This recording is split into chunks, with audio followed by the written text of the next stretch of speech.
How did Dutch people impact my life? What are Dutch people known for? I mean, I don't know that much, so we're gonna watch a video to learn a little bit more about that today. The title of the video is called What the Dutch Are Known For, How Dutch Is Your Life? Well, right away we see number one, Wi-Fi, so I'm already surprised. Dutch invention number 1, Wi-Fi. It's the very first question we all ask whenever we go into a cafe. What's the Wi-Fi password? If you remember this crunchy sound, let's thank the Dutch for the convenience of wireless internet. But how did it actually all come about?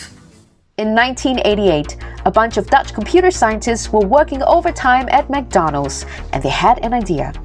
Now that we have mobile phones, wouldn't it be nice to also have wireless internet too? Call it the power of a Big Mac? Two of them, Vic Hayes and Case Links, took this question and turned it into reality. 2 years later, they developed a prototype called Wavelan, but it took them a really long time before the Wi-Fi became successful. So Case had for 8 years a jacket with an extra large pocket to fit his laptop in order to demonstrate his invention everywhere he went. Their breakthrough finally came in 1998 when Case had a meeting with none other than Apple genius Steve Jobs and sold him the idea of wireless internet. The rest is history. So here's a fun Wow.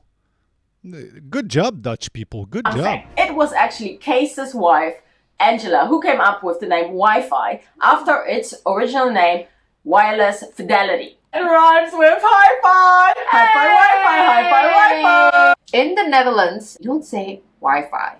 We say Wi-Fi. Wi-Fi. Number 2, Yeah, I'm French Canadian, but in Canada, in French, we say Wi-Fi. But I know in France, they say Wi-Fi as well. Bluetooth. The Dutchies Bluetooth, are Wi-Fi. a bunch of very practical people. They Well, right now I'm using Bluetooth with these earphones, so thank you, Netherlands. like to think out of the box, like Mr. Jaap Hartsen. He thought it would be Yeah. really amazing if we could connect one device to another one wirelessly and we could transfer data. And ta-da, Bluetooth was born. But have you ever wondered why it's got such a strange name? Well, it was named after Harald Bluetooth, a Viking king of Denmark between the years 958 and 970. King Harald was famous for uniting parts of Denmark and Norway into one nation and converting the Danes to Christianity. So what does an ancient Viking king have to do with wireless communication? Well, he brought things together. But that's not all. Our boy King Harold was also famous for his dead tooth, which had a dark blue/grayish tone. So his nickname was, Bluetooth. The more you know. Are you serious? Wait, but why? Okay, so the company decided to go with this story. I thought Ericsson started Bluetooth, which isn't it Swedish? Wait, I'm a little bit confused now. Is it Sweden or Netherlands? Are they sure about that? If you know the real answer, comment down below, please. Number 3, 4, and 5. Cassette tape, CD, and DVD. I've had 1,000 songs in your pocket. In 2001, when Steve Jobs said those words, he rocked the world by inventing the iPod. But Steve Jobs wouldn't be nowhere without the Dutchman called Lou Ottens. He was the one who even put any kind of music in our pocket by inventing the cassette. Lou was born in 1926 in the Dutch province Groningen. As a boy, he was fascinated by technology when the Netherlands was occupied by Nazi Germany in World War II. He went on to study engineering and joined Dutch gadget giant Philips, where he and his team developed the world's first portable tape recorder, the cassette tape, and in 1982, the very first CD in the world. Really nice memories about buying your first CD. What was yours? Mine was... I tell you what. Mine was... Living la vida loca. Living la vida loca. And now back to Lou, because he didn't stop with the CD. In 1997, he and his team also invented the DVD, and then it followed by the Blu-ray. Oh, wow. So cassette, CD, DVD. Number 6, National Anthem. I grew up in Singapore. We had to wake up and sing the national anthem every single morning in school. Now I think it's so funny that it's become an event. Whitney Houston singing at the Super Bowl, my favorite. Lady Gaga at the inauguration. It is something that we all look forward to. Okay, this is not what the Dutch are famous for, like what you're seeing on the screen right now. But the world's first registered national anthem was indeed written by a Dutchman. Philips of Marnix wrote it during the 80 Years' War of Independence between the Netherlands and Spain between 1568 and 1648. The song is about Prince of Orange, also called William the Silent, who was seen as the founding father of modern day. Hey, I have a question for you guys, okay? I know that Americans, like Thailand, where I live, many other countries, they all know their national anthem. Like they sang it every day at school when they were young, and like I had some people laughing at me because I didn't know the whole song. Because I think in Canada, no one learned, like, you can learn it, but you don't sing it when you're young. Or I don't know about English Canada, but French Canadians, when I went to school, we never sang it. What about in the Netherlands? Did you guys sing it at school? Do you all know the song? Netherlands. It's called Het Wilhelmus. This is the beginning of it. Wilhelmus van Nassau, ben ik vandaan te bloem. Number 7, reality TV hits. If you're a TV junkie, you might recognize these shows. The brains behind it all, Dutch media mogul John de Mol Jr., whose first global hit was Big Brother in 1999. Every Monday, John and his team brainstorm over pizza and wine and curate the cultural landscape to bring binge-worthy hit shows from Holland to Hollywood. I thought it was American. Number 8, Speed Camera. I'm angry. I'm seriously angry at my Yeah, okay, now I'm not happy about that, the Netherlands. fellow Dutchman, Maus Gastronides. Maus invented something which I bet also you are not always very happy about. The speed camera, guys. Why? This is my newest ticket. 52 euro I need to pay, because on the 29th of March I was allowed to go 50 per hour, and I went 56. Come on, Really? Mouse. 56, 6 more, and 52 euro. And I don't get that. He was actually a speed car driver, and he got a lot of tickets What? himself, and so he invented it. Oh, He wanted to measure his own speed? yeah. Number 9, the eye test chart.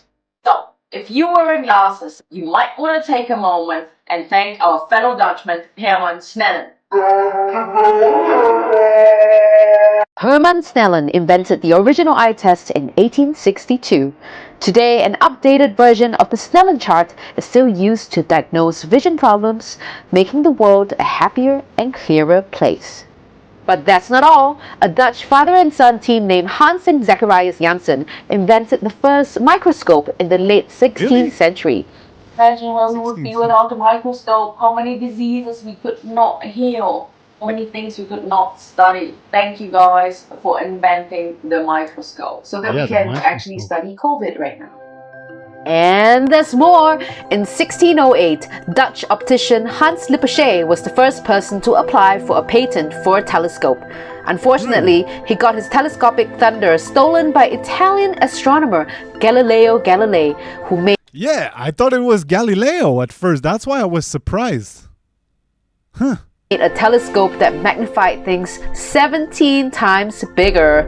Sorry, Hans, but remember, the very first one who invented the telescope was Dutch. Number 12, Really? the fire hose.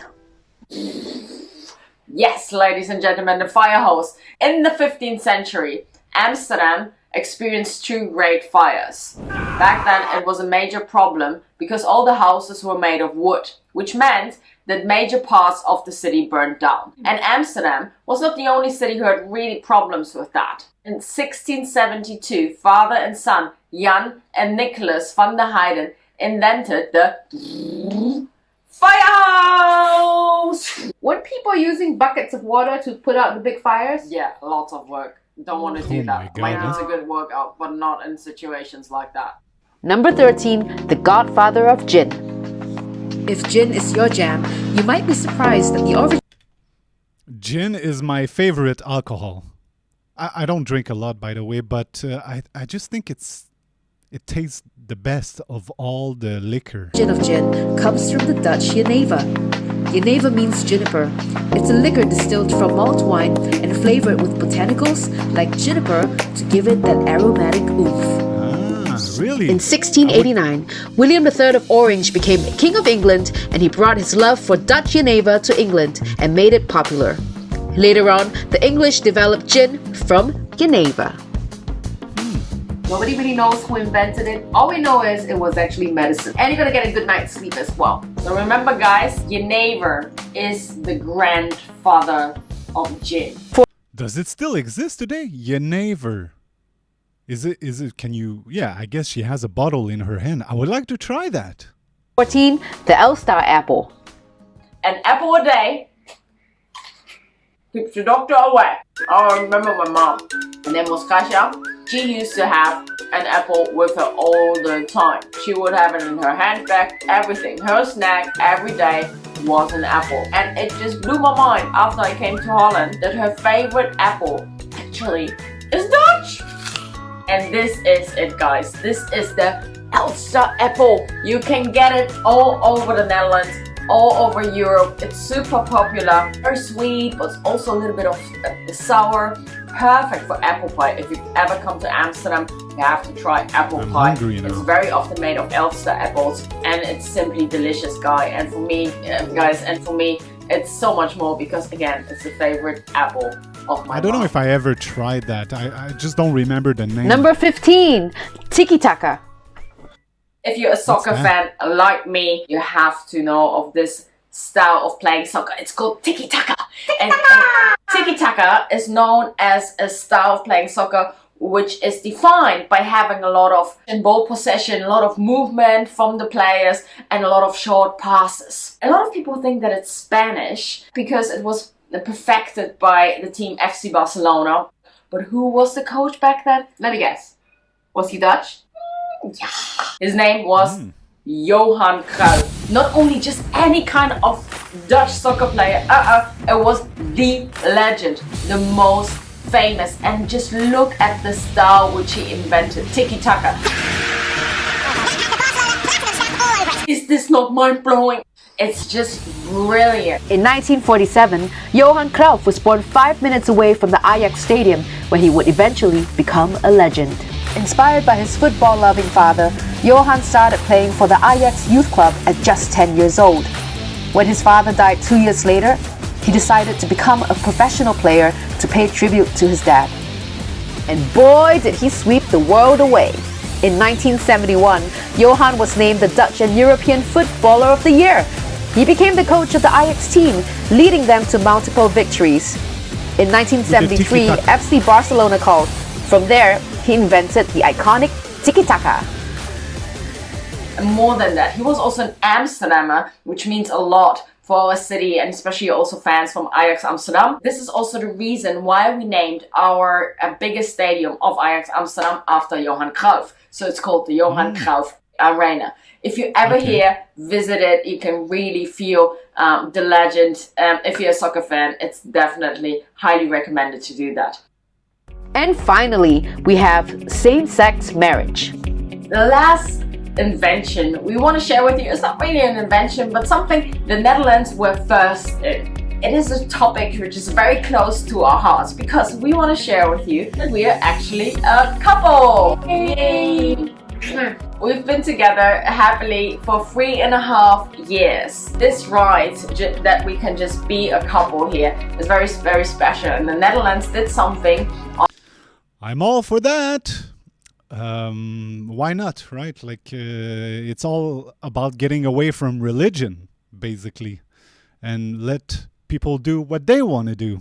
That's it. On the 1st of April in 2001. And that was no joke. After the stroke of midnight, the Netherlands became the first country in the world to legalize gay marriage when the mayor of Amsterdam, Joop Cohen, officiated the weddings of 4 gay couples at the city hall. He told the couples, there are 2 reasons to celebrate. You are celebrating your marriage to each other, and you are also celebrating your right to be married. After the ceremony, pink cakes and pink champagne were served to the happy guests of the world's first pink communion. Yay! Yay! What a special day that was. From that moment on, guys, 29 countries also legalized the gay marriage. But to be honest, that's great, but it's not enough. We believe that it doesn't matter where you're from, what your skin color is, what your gender is, what your religion is, what your sexual orientation is, we all have the same rights. And we too are very blessed to live in a city which is living and breathing it. It doesn't mean that we don't have any problems here anymore, but Amsterdam again was the first city and the Netherlands the first country in the world who legalized the gay marriage. That's it, guys, for this list of Dutch. Well, good job. Good job for that. The Netherlands, I think. Why not let people do whatever they want if they don't hurt anyone and everyone's happy? Why not? So, GG. Good game. Guys, see you in the next video. Bye bye.